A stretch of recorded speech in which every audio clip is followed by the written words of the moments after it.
Hi guys, and welcome back to my channel. Today I am unboxing, reviewing, and giving you the approximate value of my Ipsy glam bag from the month of November.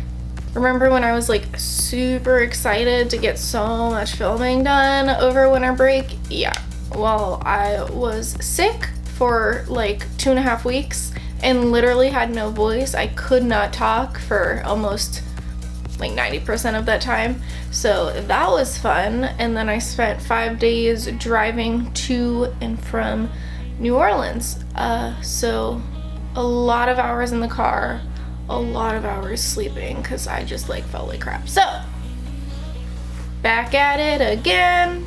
There didn't really seem to be a theme for the month of November for Ipsy. Maybe it was kind of like Friendsgiving.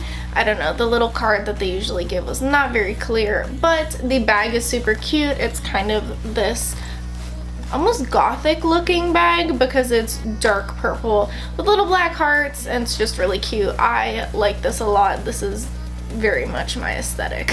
First up is this gorgeous Helios Beauty baked eyeshadow in the shade Pinkies Up. I'm obsessed with this. I wore this the other day and I got so many compliments on it because not only can you wear it as an eyeshadow, which I have it on the inner corners of my eyes, but I'm also wearing it as a highlight.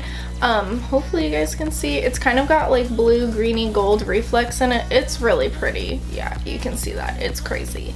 I love this so much. Again, got a lot of compliments on it. It is just very pretty, and it still looks like this after like 12 hours of wear. So I really enjoy this, and maybe we'll be picking up more.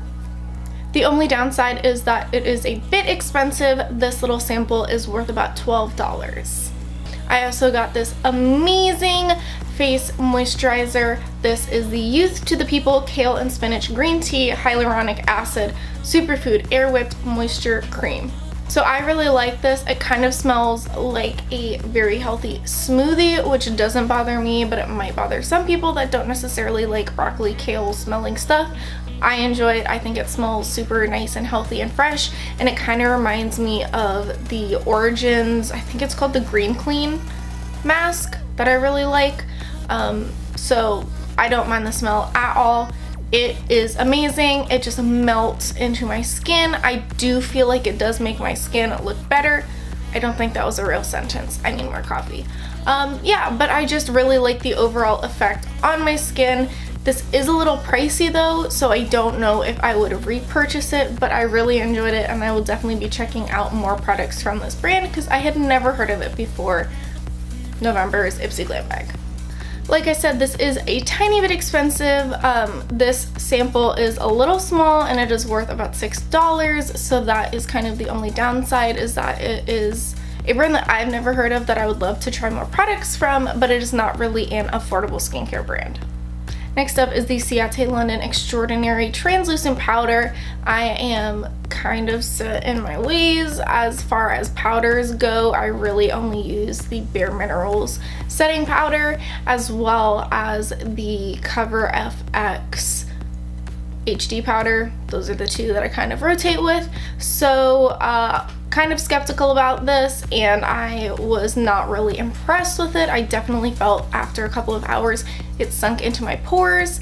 The makeup under my eyes that I had set with this completely melted away, so that was kind of, I just looked crazy. It was not a good look.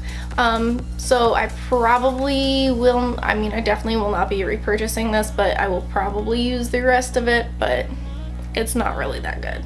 And that's definitely disappointing because I do like Ciate London. I do love their liquid lipsticks. If you have tried any of those, they're amazing and they're fairly affordable for the most part. This is a little expensive. This tiny sample is worth about $2.20. This is the Duce Punk Volumizer Mascara. Now, I have mixed feelings about this. I do like the way it looks. It looks very nice on, but I would not consider it a volumizing mascara by any means. Like, my lashes just look nice and natural, and I don't think that this is anything that you can't get from a drugstore mascara. On the other hand, I do really like the wand on this. Hopefully you guys can see. It is a giant wand, which I do really like.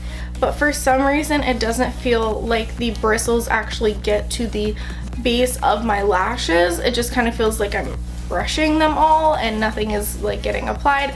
I don't know. So I liked the brush, but something is wrong with the brush and it is not applying mascara the way I would want it to. Maybe that's why it looks so weird. I don't know. I'll stop rambling. Basically, it's a decent mascara, but I would not repurchase it. Another reason I would not repurchase this Duce mascara is that it is worth $10.67, which is kind of pricey considering this is a small like half sample size and you can get probably like 2 mascaras from, you know, the drugstore for that same price. So, and then last but not least is this Tarte Amazonian Clay 12-Hour Blush. This is in the shade Quirky. I don't know if this was like a specific collaboration with Ipsy or if it's a discontinued color, but I could not seem to find it on the Sephora website. Obviously they have like a whole ton of other colors, but this one was not on there. It is kind of a very pretty corally orange color. I am wearing it. I do like my blush a little bit light because I tend to get red. That's just how my face is. So if I put on a ton of blush, I feel like I just look really red and sad. So I tend to not do that. I tend to wear light blush. That was a big ramble just to say I'm wearing it, but you can't really tell, but it is a very pretty color and I do love the Tarte blushes. I do have a ton of these little blushes. Most of them I have gotten either through Ipsy or through my Sephora Playbox or through Sephora Rewards. So love these blushes, love Tarte, will continue to purchase, even though technically I guess I didn't purchase this, whatever. The approximate retail value for this blush is $7.77. So for those of you that were not keeping score, that brings the approximate retail value of my November Ipsy Glam Bag up to $38.64, which is pretty good. I just really like the Tarte blush and that eyeshadow. That baked eyeshadow was amazing. Oh, also the Youth to the People thing. I really liked everything in this bag, honestly. The Ciate translucent powder, I could take it or leave it, but everything else I will definitely still continue to use and potentially repurchase. So this was definitely a good month. Apologies for it being way too late. Don't even know what month it is. Could not tell you what day it is. Grad school is back on and I'm dying. Anyways, thank you guys so much for watching. If you have not checked Ipsy out for yourself, I will leave my personal referral link down in the down bar. Highly recommend it. It is wonderful. It's only $10 a month and you get a lot of makeup to try. That's my favorite part. I don't know why I'm saying that. Anyways, while you're down in the down bar, definitely make sure you subscribe to my channel. Check me out on Instagram, Twitter, and Snapchat at Eyeleah, EYELEAH. I would love to see you there, and thank you so much for watching. I really appreciate it.